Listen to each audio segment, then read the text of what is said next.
So in my school, I don't feel like Black history was taught that much.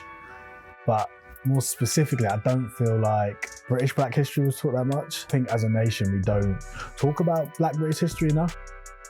I feel like we talk about a lot of American history, a lot of stuff about slavery, but in terms of, I guess you could even call it modern Black British history, it's not really spoken about, which is the reason I want to do this video series. It's the reason I've decided to do this video series.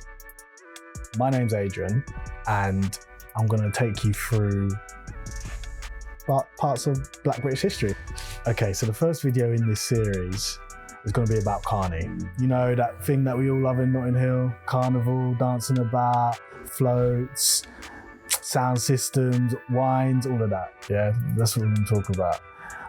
I love Carney.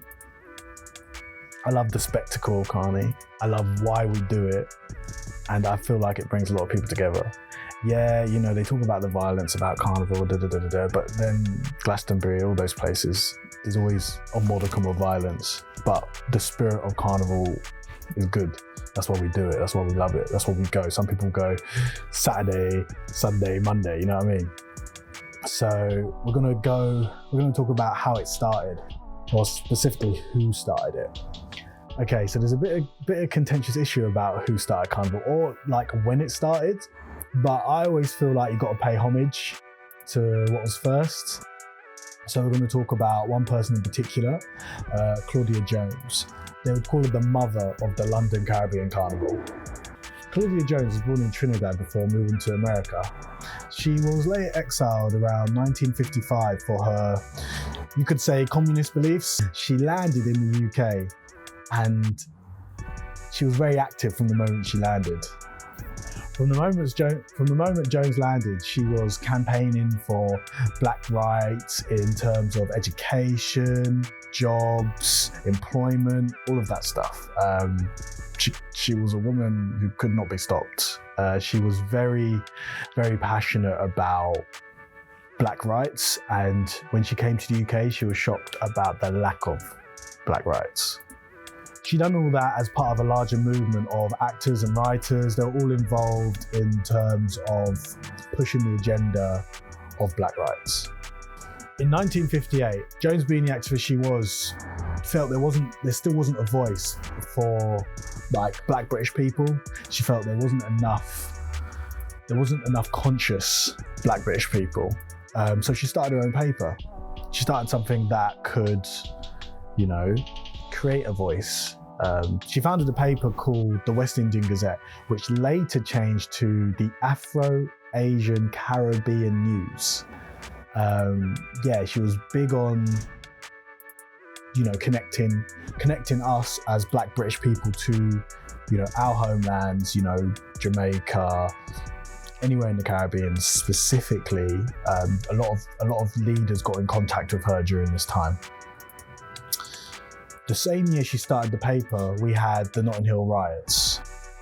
The Notting Hill riots were led by a lot of white supremacists, and the most notorious of them were a group called the Teddy Boys. We're not going to go too deep into that because I think the Notting Hill riots could be a video on its own. It was quite deep around that time, but to give you a broad context of it, it was a lot of fighting, let's put it that way. A lot of racial tension that boiled over at the time, over nothing, to be honest with you, over an argument between a Swedish woman and a Caribbean man. After those riots, Jones was quoted saying she wanted to wash the taste of Notting Hill out of our mouths. So she was inspired to do a Mardi Gras-esque kind of carnival, but in the UK. She wanted to bring those vibes and bring that culture to the UK, which led her to start the first London Caribbean Carnival. Jones felt this was a perfect way to celebrate our culture and, let the British know what we're about.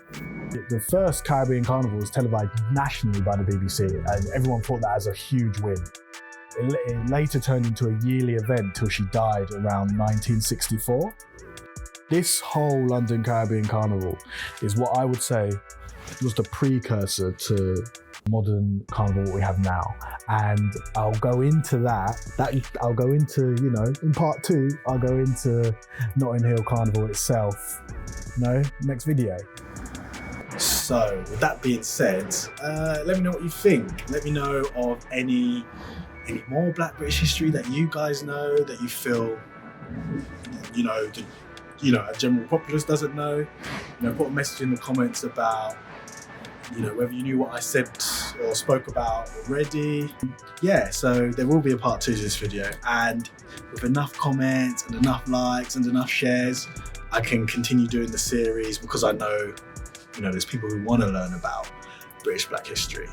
So yeah, if there's anything you want to know or anything you feel I should be sharing in, you know, future videos, just put a comment in the mailbox down there.